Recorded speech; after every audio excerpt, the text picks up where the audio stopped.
नमस्कार दोस्तों, आलसी लुगाई की रसोई में आपका बहुत बहुत स्वागत है। अभी जो रेसिपी आप देख रहे हैं वो है मोहन थाल। दानेदार मोहन थाल की रेसिपी है जो मैं आपसे शेयर कर रही हूँ।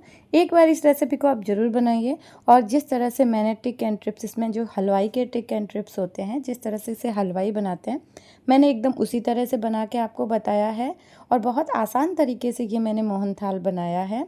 तो आप ये पूरा मोहन थाल किस तरह से बनाया जाता है देखिए और एक बार इस तरह मोहन थाल बनाइए। आपका भी मोहन थाल बहुत अच्छा बनेगा और एकदम दानेदार हलवाई की तरह बनेगा। तो आइए बनाते हैं मोहन थाल। तो मोहन थाल बनाने के लिए हमने ले लिया है 1 कटोरी बेसन। तो ये 1 कटोरी जो हमने बेसन लिया है ना, वो दरदरा है, मतलब मैंने बारीक बेसन नहीं लिया है, ये दरदरा बेसन है। आप बेसन थोड़ा दरदरा लें। उसके बाद मैंने लिया, अगर 1 कटोरी मैंने बेसन लिया है तो मैंने एक ही उसी के नाप की ले ली है शक्कर, थोड़ी सी इलायची और 1 कटोरी घी। घी मैं आपको बताऊंगी कि किस तरह से डालना है।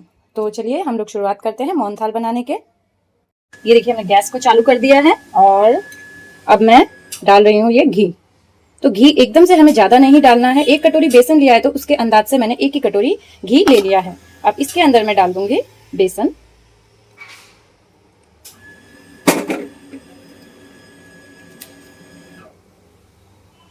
अब इसे हमें चलाना है। ये देखिए बेसन इसमें इतना मिक्स हुआ है घी में। तो इसके बाद हम लोग थोड़ा थोड़ा घी इसमें और डालेंगे। घी मैं साइड में रख रही हूँ। एकदम से घी नहीं डालना है, थोड़ा थोड़ा ही इस तरह से डालना है। यदि हम शुरू में ही एक साथ बहुत सारा घी डाल लेते हैं तो हमें अंदाज नहीं रहता है, इसलिए घी को इसी तरह से डालिए। अब इसको कम से कम 10 से 15 मिनट तक लगातार हमें चलाते रहना है। 10 से 15 मिनट तक इसे लगातार चलाते रहना है। ये देखिए ये बेसन को लगातार चलाते हुए मुझे 2 से 3 मिनट हो गए हैं। अब देखिए अभी भी ये बेसन हिलाने में थोड़ा सा मुझे आसान नहीं लग रहा है, इसे चलाने में थोड़ी मुश्किल हो रही है। तो मैं इसके अंदर 2 चम्मच घी और डाल दूंगी। ये देखिए अब मुझे चलाने में आसानी हो रही है।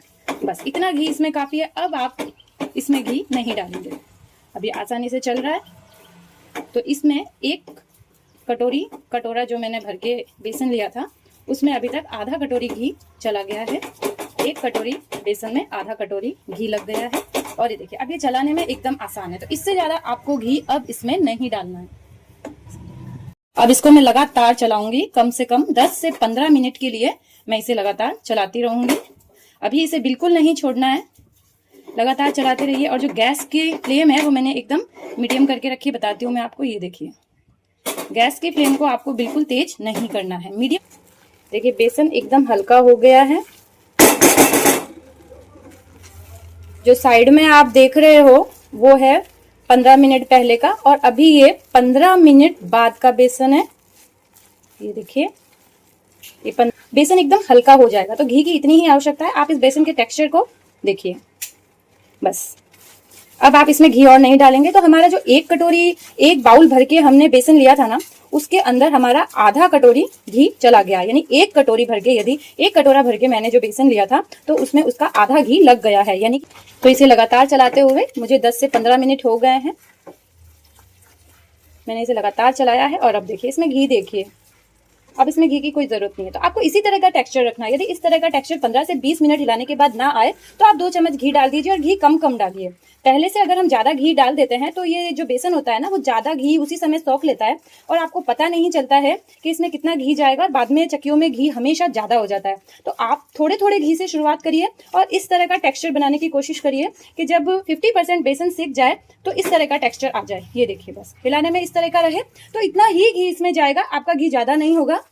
तो जितनी कम फ्लेम पर आप सिकाई करेंगे उतनी ही अच्छी आपकी बेसन की चक्की बनेगी, उतना ही अच्छा उसमें स्वाद आएगा। तो ये इतना हो गया है। तो ये करते करते मैं यहाँ पर मैंने जो इलायची ली थी उस इलायची को भी मैंने अच्छे से पीस दिया।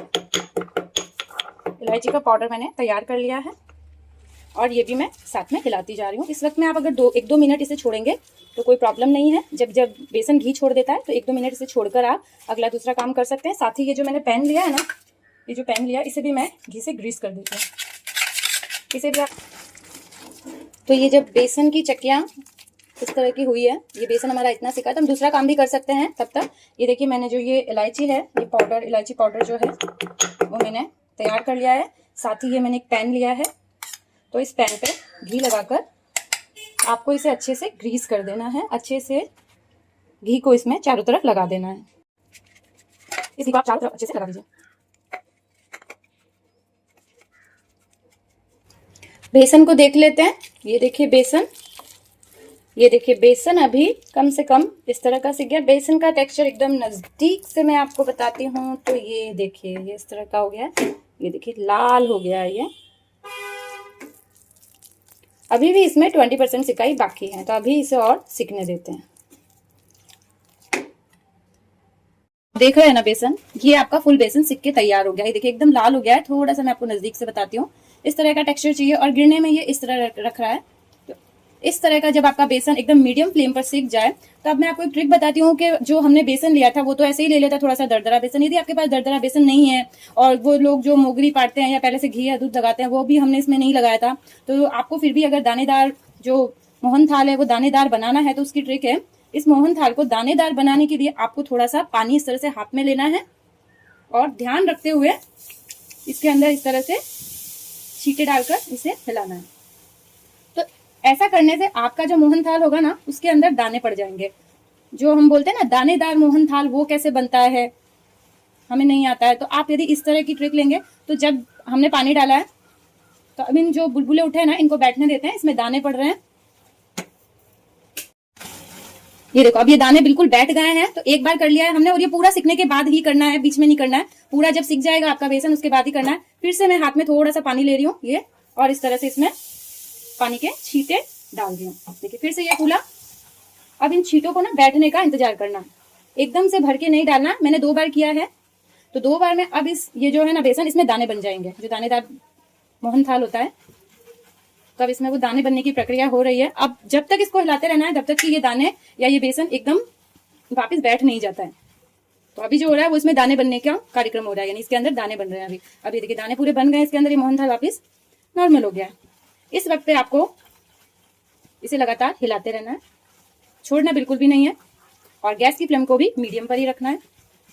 ये देखिए अब जो हमने पानी डाला था उसके बाद ये बेसन एकदम बैठ गया है और इसकी सिकाई देखिए आप, एक बादाम का कलर इसने ले लिया है, बादाम से थोड़ा सा लाइट कलर। तो इस तरह का कलर आपको रखना है। और अब मैंने क्या किया, गैस की फ्लेम को एकदम बंद कर दिया है, बंद कर दिया है। अब मैं इसे लगातार चला रही हूँ। अब जो ये बाकी का बेसन है ना हम इसी में छोड़ देंगे, तो ये इसी में पकता रहेगा 10 मिनट के लिए। मैं इसे ऐसे ही छोड़ देती हूँ, साइड में इसे रख देते हैं।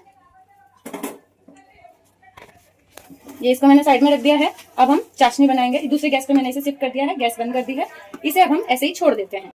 वो ठंडा हो रहा है, मतलब बेसन को सेक के साइड में रख देना है। इस तरह का कलर इसने पकड़ लिया। इस तरफ मैंने ले ली है एक भगोली, तो भगोली ले ली है मैंने। और अब मैं आपको जो शक्कर का अंदाज बताऊंगी कि ये जो बेसन था हमारा वो 1 कटोरी बेसन था। मतलब कि ये जो बाउल है ना, ये बाउल भरकर मैंने बेसन लिया था, तो यही बाउल भरकर मैंने शक्कर ली है। तो इसी से आपकी जो चाशनी है वो परफेक्ट बनेगी। अब बाउल बता देना। ये देखिए ये ले ली है मैंने शक्कर। अब आपको ये शक्कर डूबे ना उतना ही पानी इसमें डालना है। इस शक्कर को चारों तरफ से भीग जानी चाहिए, बस इतना पानी आप इसमें डालेंगे। और फिर गैस की फ्लेम को थोड़ा तेज करके इसमें उबाल आने का हम इंतजार करते हैं। ये देखो अब इसमें उबाला आ गया। अब इसे लगातार थोड़ा हिलाते रहेंगे, जिससे शक्कर जो होती है वो नीचे चिपके ना। इसे थोड़ा हिलाते रहेंगे। इस चाशनी को हमें पूरा पिघालना है। उबल रहा है और इसे मैं लगातार चला रही हूँ। तो अब आप तार कैसे चेक करेंगे, ये देखिए ये जो है ना, जब आप डाल रहे हैं ऐसे चिमटे से, तो एक ना जब ये लास्ट ड्रॉप है, ये लास्ट ड्रॉप एकदम हल्के से और एक बूंद की तरह हो जानी चाहिए।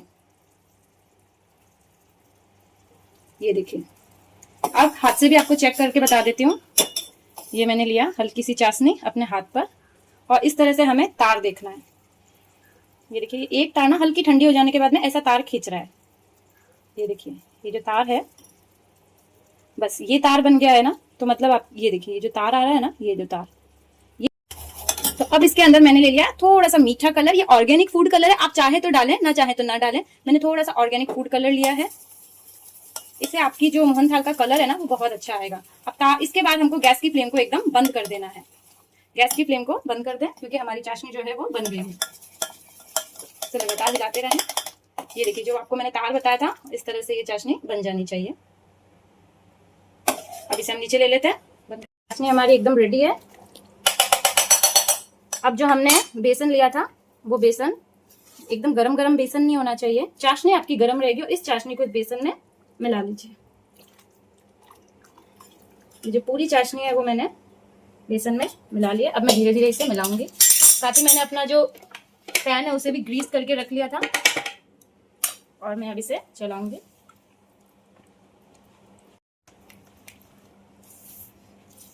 चाशनी डालने के बाद में इसे लगातार हिलाते रहना है। ये देखिए, अच्छे से ये मिक्स हो गई है चाशनी। हमने पहले से अपना पैन जो है वो रेडी रखा था। इस पैन के अंदर हम ये सारा बैटर डाल देंगे। जमने के लिए रख देते हैं इसे।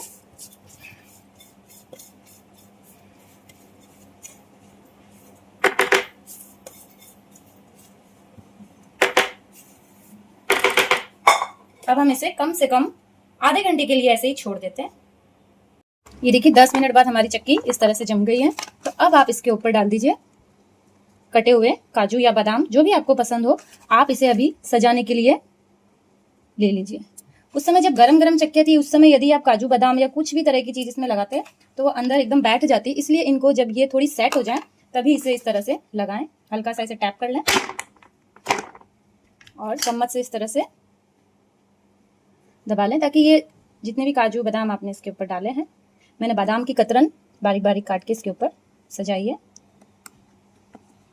अब इसे मैं फिर से 15 से 20 मिनट के लिए, आधे घंटे के लिए आप इसे रेस्ट दे दें और फिर देखते हैं हमारी चक्कियाँ किस तरह से बनती हैं।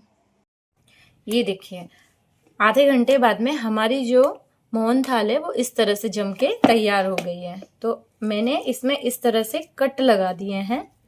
पूरे मोहन थाल में आप इस तरह से कट लगाएं। ये बहुत ही अच्छी बनके तैयार हुई है। मैं अब इसे एक निकाल लेती हूँ। बंद करो। ये इस तरह से धीरे से आप मोहन थाल को बाहर निकाल लीजिए। एक मोहन थाल जब निकालेंगे तो थोड़ा टूटेगा, लेकिन धीरे धीरे इसे आप काट के, एक दो निकलने के बाद में सारे बहुत आसानी से निकल जाते हैं।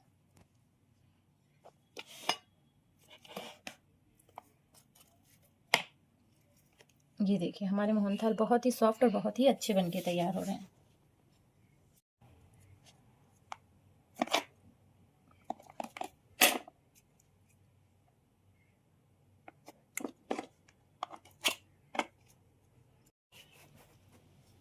ये देखिए, हमारे मोहन थाल बनकर तैयार हो गए हैं और ये बहुत ही टेस्टी बने। मैं आपको एक मोहन थाल बना दिखाती हूँ। ये देखिए, ये कितने सॉफ्ट मुलायम मोहन थाल बना है। बहुत ही सॉफ्ट, देखते ही खाने की इच्छा हो जाए उस तरह का सॉफ्ट मोहन थाल बनके ये तैयार हुआ है। तो आप भी ये मोहन थाल अपने घर पर जरूर बनाइए। ये देखिए, ये बहुत ही सुंदर मोहन थाल हमारा बनके तैयार हो गया है।